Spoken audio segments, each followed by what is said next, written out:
Assalamualaikum warahmatullahi wabarakatuh. Salam Palembang Laga. Bapak Ibu sekalian, terkait dengan rancangan awal RPJMD dan RKPD sekaligus ini dalam forum uji publik ada beberapa hal yang ingin kami sampaikan. Satu, mengenai tadi sudah disinggung-singgung mengenai pembiayaan atau pendanaan atau konkretnya Pak Ilyas tadi bilang anggarannya mana.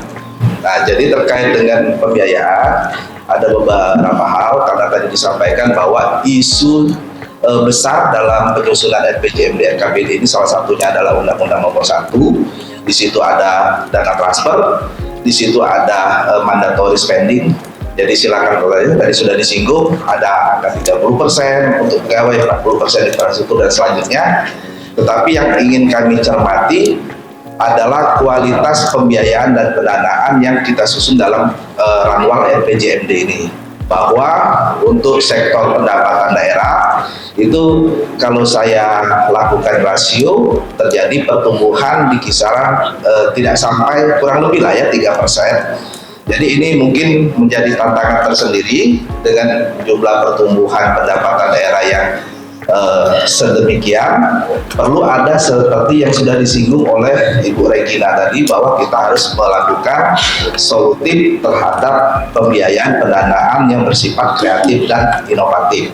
Jadi nggak bisa ini hanya tertumpu kepada APBD yang dalam rumusan RPJMD ini. Kita harus membuka ruang adanya tadi seperti KPBU bagaimana, seperti sinergitas dengan APBD provinsi bagaimana dan APBN bagaimana.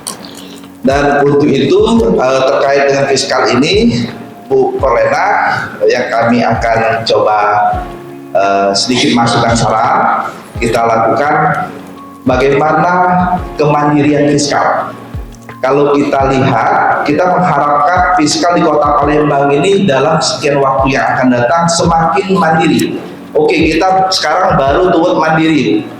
Artinya dana pembangunan di Kota Palembang ini 50% lebih atau persisnya sekitar 60% masih didanai dari non PAD. Yang dari PAD baru kisaran 40%. Jadi belum sampai separuh. Harapan kita PAD ini bisa semakin digali potensinya dan direalisasikan hasilnya.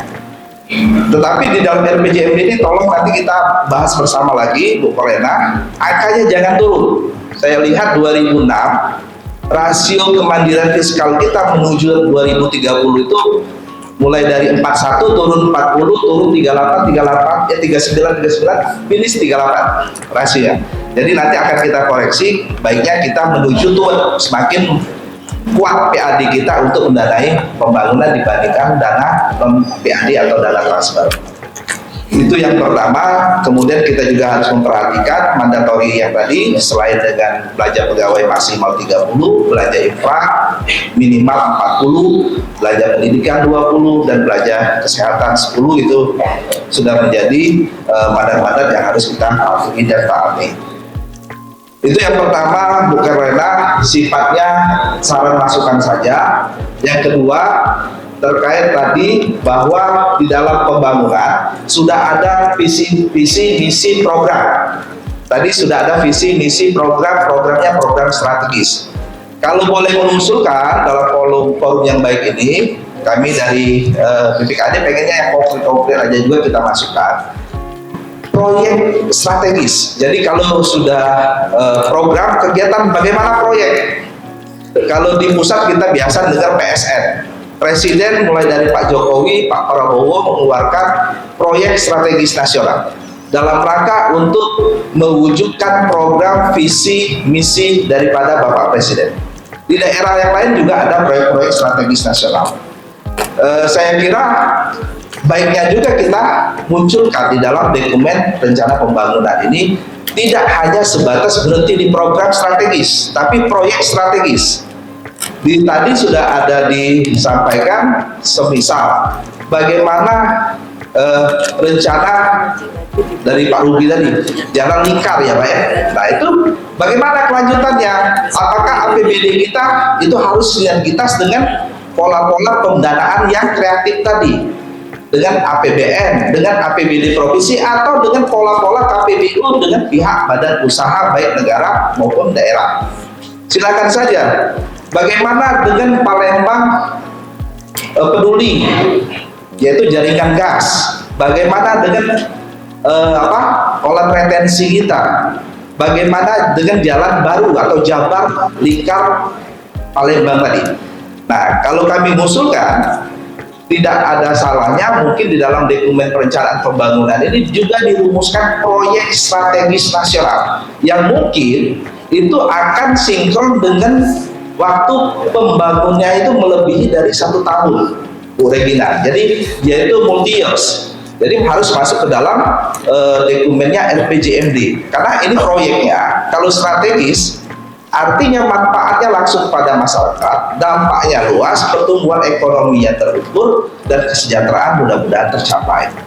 Jadi kami mengusulkan adanya gambaran mengenai ada nggak proyek strategis daerah di Kota Palembang dalam kerangka waktu 5 tahun atau RPJMD.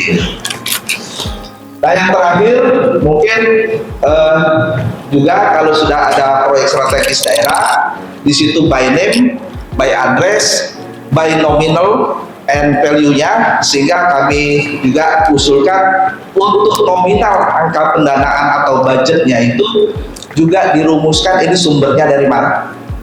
Apakah dari CSR, hibah, apakah dari KPBU, apakah dari pembiayaan pinjaman, obligasi, atau dari inovatif kreatif pembiayaan lainnya, ataukah ini ya dari kira-kira sinergitas.